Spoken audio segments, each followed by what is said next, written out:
Tanner Virelli était un millionnaire arrogant. Mais un jour, il s'est retrouvé coincé au milieu d'une route, avec de la fumée s'échappant du moteur de sa voiture.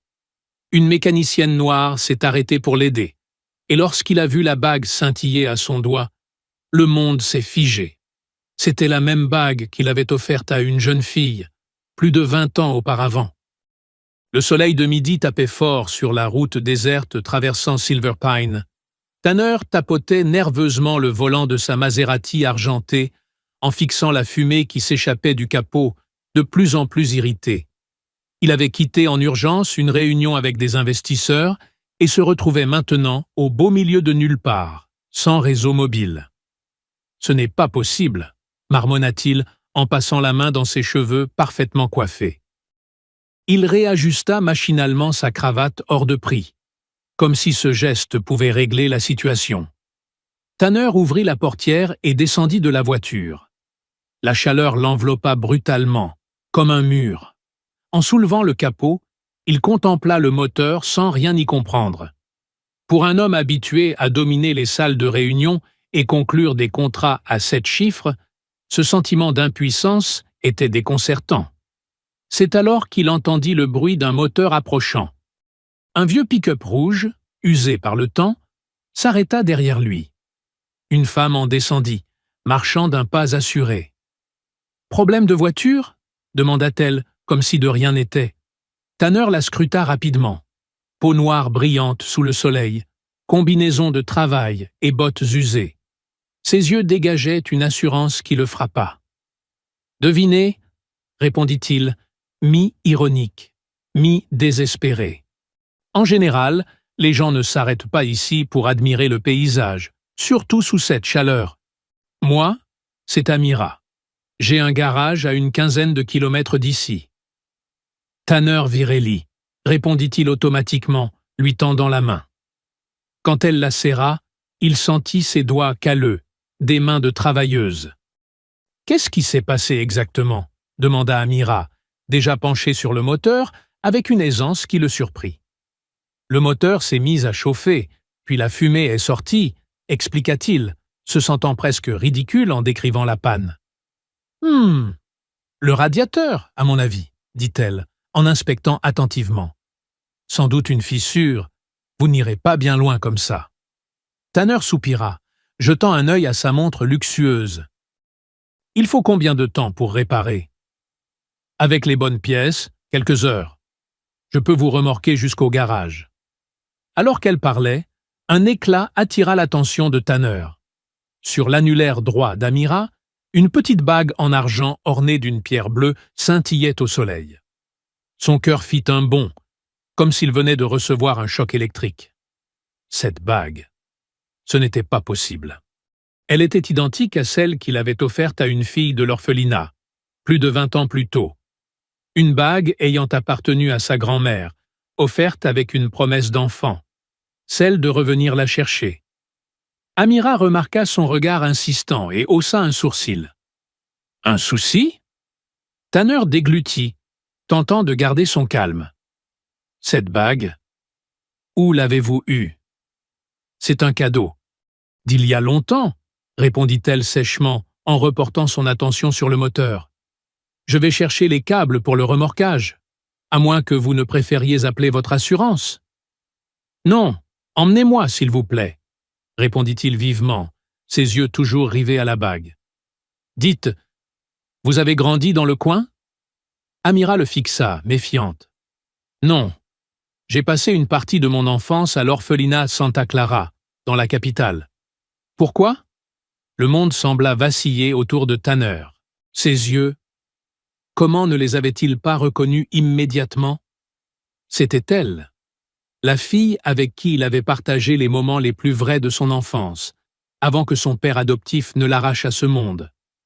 Amira Alivera, celle à qui il avait promis de ne jamais l'oublier. C'est moi, Amira, Tan, de l'orphelinat. Le visage d'Amira changea du tout au tout. D'abord la surprise, puis une ombre de douleur, et enfin une expression indéchiffrable. Tan, tu as changé. Toi aussi, répondit-il avec un sourire hésitant. Oui, les gens changent. Certains grandissent, d'autres disparaissent. Le silence qui suivit était lourd, presque palpable. Tanner sentit le poids du passé s'abattre sur lui. Il lui avait promis de revenir, mais la vie de luxe et les ambitions imposées par son père adoptif avaient enterré cette promesse. Tandis qu'Amira préparait le remorquage, Tanner ne pouvait détourner les yeux de cette femme forte et déterminée.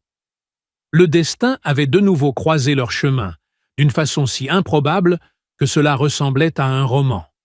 Un millionnaire en panne et une mécanicienne portant une bague d'enfance, symbole d'une promesse oubliée.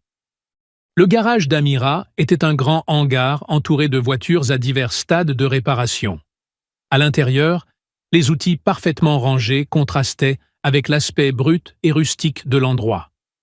Tanner était assis sur un tabouret de fortune, observant Amira travailler sur le radiateur de sa voiture avec une dextérité impressionnante. « Je n'aurais jamais imaginé que tu deviendrais mécanicienne », lança-t-il, tentant de briser la glace persistante entre eux.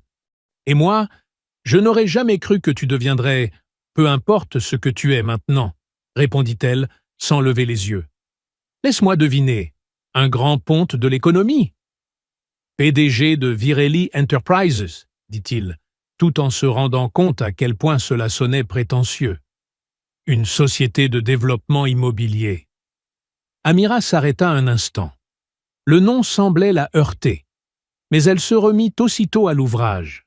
« Pourquoi tu n'es jamais revenu, Tan ?» La question tomba, directe, sans détour, et lui coupa littéralement le souffle. Tanner inspira profondément. Mon père adoptif, Marcellus Virelli, avait d'autres plans pour moi. Internat de luxe, université à l'étranger. Il a tout fait pour que j'oublie mon passé à l'orphelinat. Et tu l'as écouté sans broncher, conclut-elle en serrant une pièce un peu trop fort. J'étais qu'un gamin, Amira. Moi aussi. Sa réponse était chargée d'années de douleurs contenues.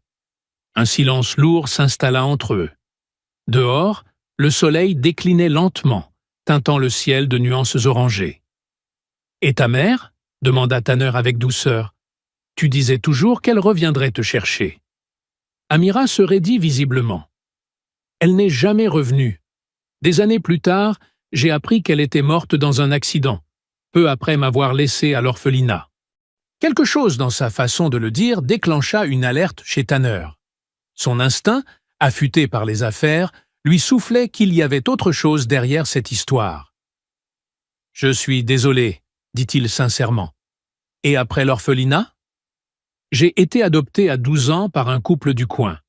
Monsieur Miller était mécanicien, c'est lui qui m'a tout appris sur les voitures. À sa mort, j'ai hérité du garage. » En parlant, Amira s'essuya les mains sur un chiffon, révélant à nouveau la bague qui avait tant intrigué Tanner. « Tu as gardé cette bague toutes ces années, » remarqua-t-il, la voix chargée d'émotion. Amira la regarda comme si elle la redécouvrait. « C'est tout ce qu'il me restait de cette époque. Un souvenir. » « Un souvenir de quoi ? » « De ne jamais croire aux belles promesses, » répondit-elle avec un sourire triste. Ces mots frappèrent Tanner de plein fouet. Il voulait s'expliquer, se justifier, mais il savait qu'il n'y avait pas d'excuse à l'abandon. « Ta voiture sera prête demain matin, » dit Amira en changeant de sujet. « Il y a un petit hôtel de l'autre côté de la rue. Ce n'est pas un 5 étoiles, mais c'est propre. » Tanner acquiesça, mais avant qu'il ne puisse répondre, son téléphone sonna. Il avait enfin du réseau. Le nom de son assistant clignotait sur l'écran. « Je dois répondre », s'excusa-t-il, s'éloignant un peu. L'appel concernait des nouvelles urgentes sur le nouveau projet de l'entreprise. Un vaste complexe résidentiel et commercial à construire sur un terrain récemment acquis. Le projet, baptisé Aurora, rencontrait une vive opposition de la part d'écologistes et de certains habitants locaux. En raccrochant, il remarqua qu'Amira le fixait avec une expression étrange. « Aurora ? Tu as dit « projet Aurora » demanda-t-elle en s'approchant. « Oui, notre nouveau projet. Pourquoi ? Et il sera construit où exactement? Au nord de la ville, près de la rivière. Une zone d'environ 1000 hectares que mon père a achetée il y a des années. Le visage d'Amira devint soudain livide. « Les terres des Aliveira », murmura-t-elle. « Pardon? Les terres où ton père va construire ce complexe appartenaient à ma famille, aux Aliveira. C'est de là que ma mère est partie avec moi quand j'étais bébé, en me promettant qu'elle reviendrait une fois ses affaires réglées. » Tanner sentit un frisson glacial le parcourir. « Mais mon père a acheté ces terres légalement. »« Ah oui? Et à qui exactement ?» Son ton était maintenant accusateur. Ma mère n'aurait jamais vendu ses terres. Elles étaient dans la famille depuis des générations. L'esprit de Tanner carburait. Trop de coïncidences. La disparition de la mère d'Amira, l'acquisition des terres par son père, le nom du projet. Aurora, comme la mère d'Amira. « Il faut que je tire ça au clair, » dit-il avec résolution. « Il y a sûrement des documents au siège de l'entreprise qui peuvent éclaircir tout ça. »« Et pourquoi tu t'en soucierais ?» demanda Amira, les bras croisés. « Parce qu'un jour, je t'ai promis de veiller sur toi, et j'ai brisé cette promesse, » répondit Tanner en soutenant son regard. « Je ne referai pas la même erreur. » Quelque chose dans sa détermination sembla toucher Amira. L'espace d'un instant, elle revit le garçon qui avait été son seul véritable ami à l'orphelinat.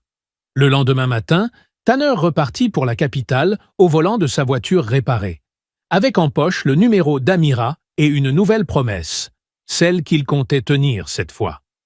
Dès son arrivée au siège de Virelli Enterprises, Tanner se rendit directement aux archives confidentielles, utilisant son autorité de PDG pour accéder à des dossiers normalement inaccessibles. Ce qu'il découvrit dans les chemises jaunies le glaça. Faux documents, actes de décès falsifiés au nom d'Aurora Aliveira, et le plus choquant, un rapport détaillant comment Marcellus Virelli avait manipulé la situation pour s'emparer des terres, y compris la disparition forcée de leur propriétaire légitime. Les mains tremblantes, Tanner photographia tous les documents. Alors qu'il s'apprêtait à partir, il tomba sur une chemise à son nom. À l'intérieur, en plus de ses papiers d'adoption, une lettre cachetée lui était adressée. « À n'ouvrir qu'après ma mort, Marcellus Virelli. » La colère et la curiosité l'emportèrent sur la retenue. Tanner ouvrit l'enveloppe et lut la lettre, sentant son monde s'écrouler à chaque ligne. La vérité que son père adoptif avait dissimulée pendant toutes ces années était bien plus horrible qu'il ne l'aurait jamais imaginé. Ce soir-là, il retourna à Silver Pin avec un seul but, tout révéler à Amira et l'aider à récupérer ce qui lui revenait de droit. Ce qu'il ignorait encore, c'est que la vérité qu'il s'apprêtait à dévoiler allait bouleverser non seulement leur passé, mais aussi leur avenir. La cérémonie d'inauguration du projet Aurora devait commencer dans 1 heure. Marcellus Virelli, 70 ans, toujours imposant dans son costume impeccablement taillé, souriait aux photographes et aux journalistes venus nombreux pour immortaliser l'événement. Sur le parking improvisé, Amira et Tanner restaient dans leur voiture, observant la scène. « Tu es sûr de vouloir faire ça ?» demanda Tanner, tenant fermement une chemise remplie de documents compromettants. « J'ai attendu ce moment sans même savoir que je l'attendais, » répondit-elle en effleurant instinctivement la bague à son doigt. 20 ans à croire à un mensonge. Il est temps que la vérité éclate. Les derniers jours avaient été un tourbillon d'émotions. Après les révélations de Tanner, ils avaient travaillé sans relâche pour assembler toutes les pièces du puzzle. Grâce à un détective privé engagé dans l'urgence, ils avaient découvert l'impensable. Aurora Aliveira était en vie. Retenue contre sa volonté dans une clinique psychiatrique isolée, sous une fausse identité, la mère d'Amira avait passé les 20 dernières années sous sédation, convaincue que sa fille était morte. Tout cela avait été orchestré par Marcellus Virelli, dans le but de garder le contrôle sur les terres des Aliveira, des terres qui, comme il l'avait découvert, abritaient l'une des plus grandes réserves d'eau souterraine de la région. « Elle est prête ?» demanda Tanner, en parlant de la mère d'Amira, qui attendait dans une autre voiture avec l'enquêteur. « Autant qu'on peut l'être après 20 ans d'enfermement », répondit Amira. « Le médecin dit que les nouveaux traitements fonctionnent. Elle est lucide, même si encore fragile. » Le plan était simple, mais implacable. Confronter Marcellus publiquement, pendant la cérémonie, avec les preuves de ses crimes et la présence bien vivante de celle qu'il avait fait passer pour morte. Lorsqu'ils sortirent enfin du véhicule et se dirigèrent vers la scène, Tanner ressentit le poids écrasant de la trahison. L'homme qui l'avait élevé, qu'il avait appelé « père » toute sa vie adulte, était en réalité un prédateur prêt à tout pour le pouvoir. La cérémonie débuta à l'heure prévue. Marcellus monta sur scène sous les applaudissements des investisseurs et élus locaux. Son discours, comme toujours, était fluide, maîtrisé et ponctué de belles promesses sur le progrès et la durabilité.